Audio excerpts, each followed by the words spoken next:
Sorria, criança.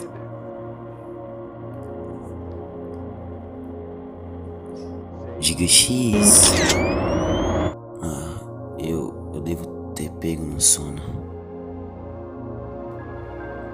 Mamãe? Este portão está fechado? Após uma longa busca por uma saída.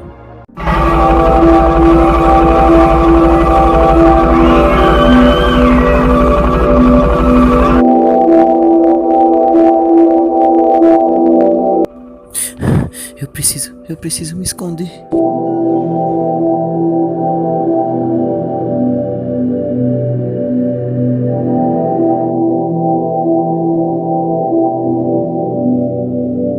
Está bem, acho que ele já deve ter ido embora. Após a criança ter explorado bastante o local. Você tem que me ajudar, o coelhinho da Páscoa tá tentando me matar. Uou, se acalme, como você conseguiu entrar aqui? Eu peguei no sono e quando eu acordei não tinha mais ninguém, meus pais. O coelhinho da Páscoa, ele é maluco. Eu não estou inventando isso. Ele está me perseguindo, nós temos que ligar para a polícia. Se acalme, aqui dentro não tem telefone. Eu vou dar uma checada lá fora, fique aqui. Não vá, ele vai pegar você. Eu dou conta dele. Você fica aqui, bem segura. Eu vou trancar a porta. Não, espere. As luzes, acho melhor me esconder.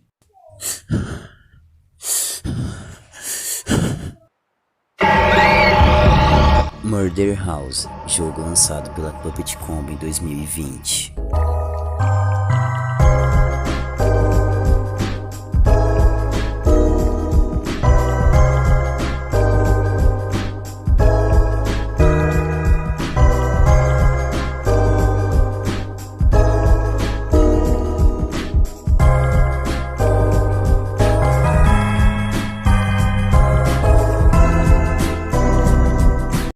Anos se passam após o ocorrido da criança morta e conhecemos Emma.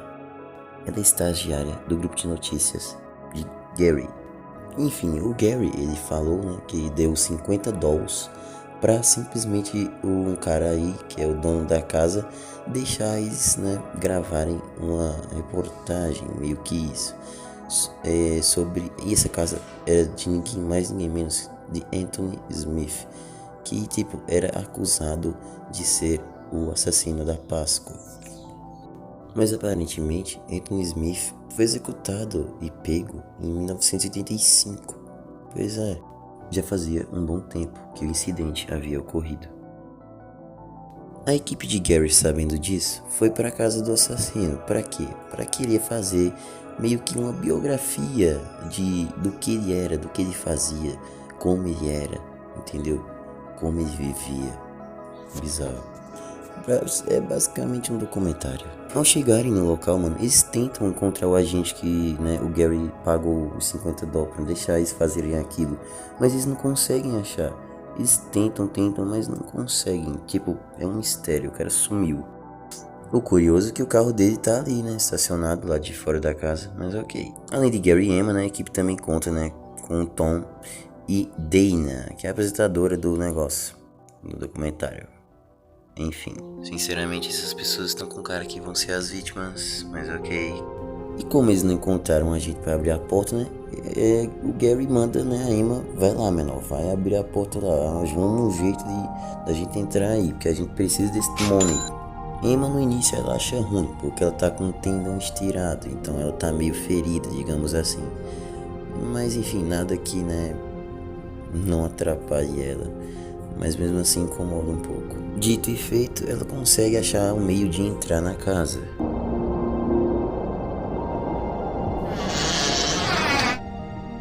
Nem ela mesma acredita que conseguiu, mas enfim.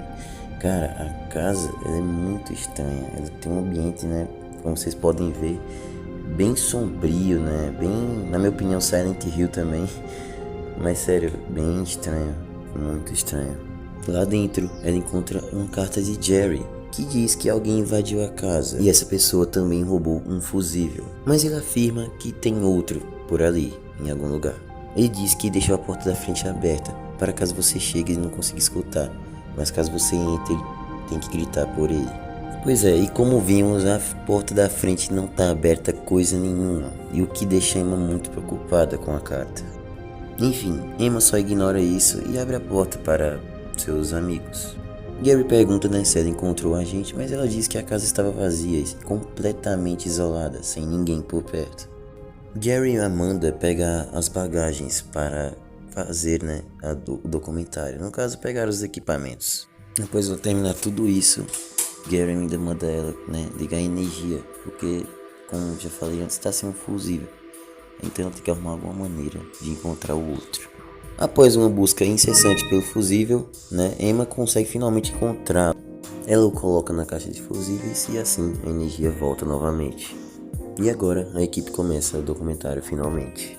E Dana conta a história de Anthony Smith, que foi o assassino de crianças e também adultos, que assassinou e prendeu pessoas, corpos, naquela mesma casa que eles estavam fazendo a gravação.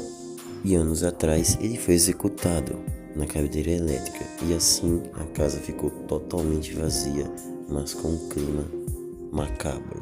Dana diz que, apesar dos fatos, o espírito do assassino ainda habita naquela casa.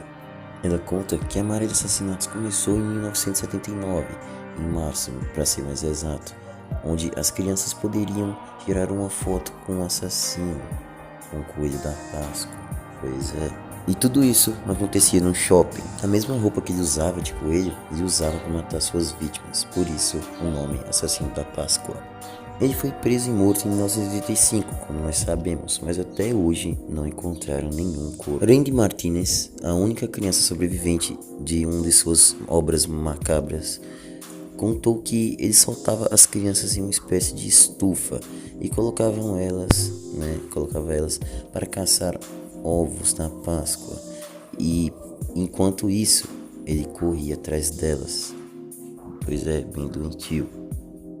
Detalhe importante que Randy Martinez é uma das crianças que a gente encontra, né, com um cartaz desaparecido no começo do jogo.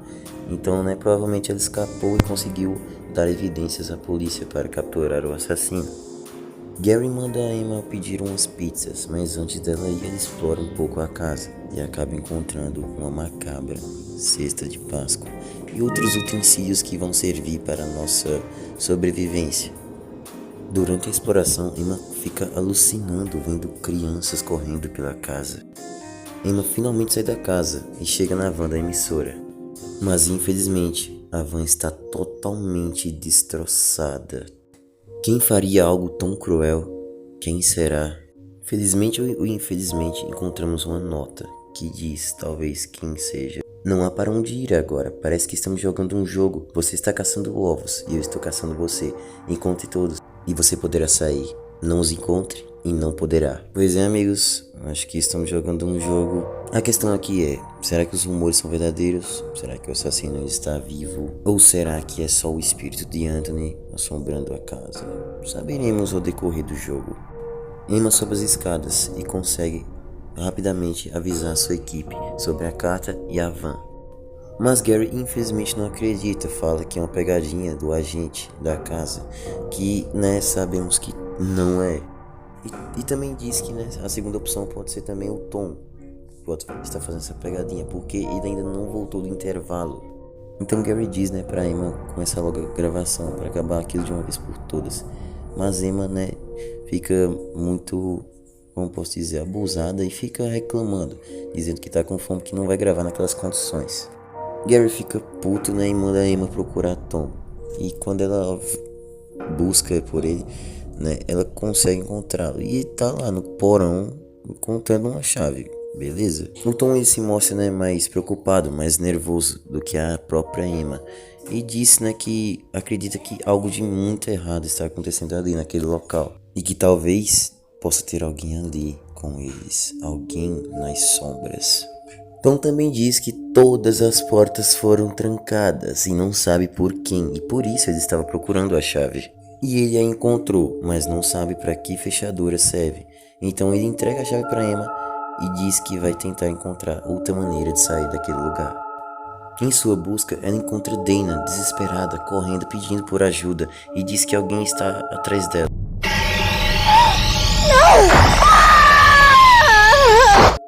Desesperada também após ver aquilo, Emma imediatamente sai correndo para longe do assassino. Ele a persegue, mas por pura sorte, a chave que ela conseguiu de Tom conseguiu abrir o sótão e finalmente ela conseguiu ter um momento de paz. Depois de um tempo ela sai do sótão, ela encontra a cabeça de Dana com um ovo na boca. E como aquilo tudo é um jogo, ou melhor dizendo, uma caçada doentia, Emma não tem outra opção a não ser pegar o ovo. Também temos um detalhe, que o ovo que ela pegou tinha uma carta de tarô, a carta da morte. Após explorar bastante a casa, ela encontra uma arma para se defender do assassino. Ela volta para o mesmo lugar que encontrou a cesta de Páscoa e coloca o ovo naquele lugar. Na exploração, Emma encontrou um imã e com ele, ela coloca o imã num buraco que ela achou ali na casa e encontra uma chave. A chave abre um quarto, e esse quarto era onde aparentemente o assassino mantinha as crianças presas. O grande coelho nos observa, aqueles grandes olhos negros me seguem quando eu me movo. Ele sempre observa. Ao cair da noite, nós escutamos barulhos vindo das paredes. A primeira vez que eu ouço eles, eu estou feliz porque talvez seja minha mãe vindo para me salvar, mas não é. Quando a gritaria começa, todos os outros colocam as mãos nos ouvidos, mas eu tento ouvir. Eu coloco minha cabeça na parede e prendo minha respiração. Mas não importa o quanto eu tente, eu não consigo ouvir o que eles estão dizendo. Eles choram muito, muito mesmo. Não é a mamãe, e nem você. Parece que são de adultos, e eles estão realmente muito tristes. Será que o coelhinho da Páscoa pegou eles também? Percebemos, que aparentemente, cara, ele mantinha várias crianças em um só lugar, nesse quarto, e soltava elas uma por uma pra ver quem é que ia ganhar a caçada, né? E infelizmente nenhum sobrevivia, mano. Era impossível, porque imagina, cara, não dá, tá ligado? Gary encontra Emma e infelizmente, né, ele também vai de base. Emma vê tudo aquilo, aproveita a situação e consegue se esconder. E aqui não sabemos se o assassino não a viu naquele quarto ou a ignorou e foi embora para se vestir mais ainda com sua vítima. Emma consegue encontrar um item, a luz negra. Ela consegue encaixar a luz negra no sótão e revelar um segredo. Ela encontra um elevador que pode levar para um lugar misterioso. E esse lugar é nada mais nada menos que o porão da casa, e lá ela encontra diversos equipamentos de tortura. Pois é, um lugar totalmente perfeito para um assassino psicopata. Ela encontra diversos vestígios de ossos de crianças daquele local, uma imagem totalmente perturbadora. E aparentemente essas crianças morreram de fome. Ele nos visitou novamente. Ninguém o viu, mas encontramos uma grande cesta de ovos. Eu estava com tanta fome que eu esqueci de tirar o embrulho. Todos nós demos grandes mordidas, mas a loira, quando deu sua mordida, a boca dela estava sangrando. Ela largou o ovo e quando olhamos dentro do chocolate, havia lâminas afiadas de barbear. Havia muito sangue espalhado e as paredes começaram a rir dela. Pois é, a partir daqui a gente já vê que o assassino ele é um doente do caramba, porque ele não só pregava peças em crianças, cara, como também ainda dava drogas pra ela, pelo jeito. Ele colocava drogas no chocolate delas pra, elas ficarem mais loucas e, meu Deus do céu, cara, o cara é doente. Podemos ver também ali, que haviam adultos também, e Emma vê um com uma corda e consegue pegar ela. Conseguimos encontrar também outro bilhete. A loira se foi. Grace não para de olhar para o grande coelho na parede. Randy diz que os chocolates e os ovos nos fazem dormir. Não vamos comer eles essa noite. Randy me disse para memorizar essa nota. Eu não sei o que significa, mas eu anotei. Randy, após voltar para cima, ela começa a alucinar, e bem pior do que antes. As alucinações parecem mais reais do que nunca. Novamente encontramos Gary, e obviamente morto, como nós vimos antes. E encontramos outro ovo, e dessa vez com outra carta de tarô. O nome da carta é O Enforcado. Emma encontra o aparelho de VHS e coloca uma fita que ela havia achado. A fita nos revela os últimos momentos de Tom. Também nos mostra que o assassino escondeu algo dentro de um piano. Em busca, do piano, nós encontramos o corpo do agente Jerry, cara. Pois é, encontramos mais um ovo com a carta de tarô. A Carta da Justiça. E após explorarmos bastante, né, a gente encontra o piano e, né, a gente faz o puzzle mais estilo Resident Evil possível e abrimos a tampa do piano, encontrando assim o último ovo com a última carta de tarô chamada O Louco. E finalmente Emma consegue reunir todos os ovos na cesta da Páscoa. E claro, não menos importantes, né, as cartas de tarô, que são elas: a morte, o enforcado, a justiça e o louco. Após ela, né, prosseguir, ela encontra uma porta aberta no porão, de novo. Sim, de novo, ela desce no porão, só que dessa vez tem uma porta aberta e com isso ela segue um corredor muito estreito e sobe uma escada. Ao subirmos, nós estamos aonde? Na estufa que as crianças ficavam presas com um coelho. E encontramos uma shotgun. Oh yeah, baby. O estripador infelizmente aparece e nos revela algo. Que? Tom, como é que tu tá vivo, cara? Como assim? Calma que eu vou explicar. Tá bem, o Tom, né, o nome verdadeiro dele é Thomas Smith e ele é o verdadeiro, né, assassino da Páscoa. Anthony Smith nunca foi assassino, ele só foi acusado de ser, porque eles eram irmãos gêmeos, sabe? E Anthony sabia dos planos de Tom.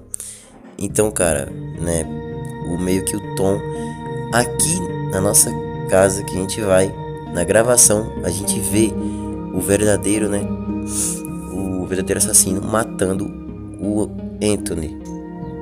O que acontece? O Anthony ele era forçado a fazer aquilo pro, né, o Tom.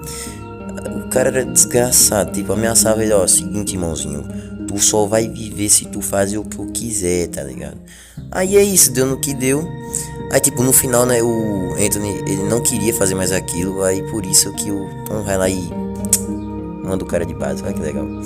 Enfim, depois dessa conversa que temos com ele, cara, nós temos uma boss battle. Pois é, que legal, né? Uma boss battle nos jogos da Puppet Combo. Achei bem interessante isso.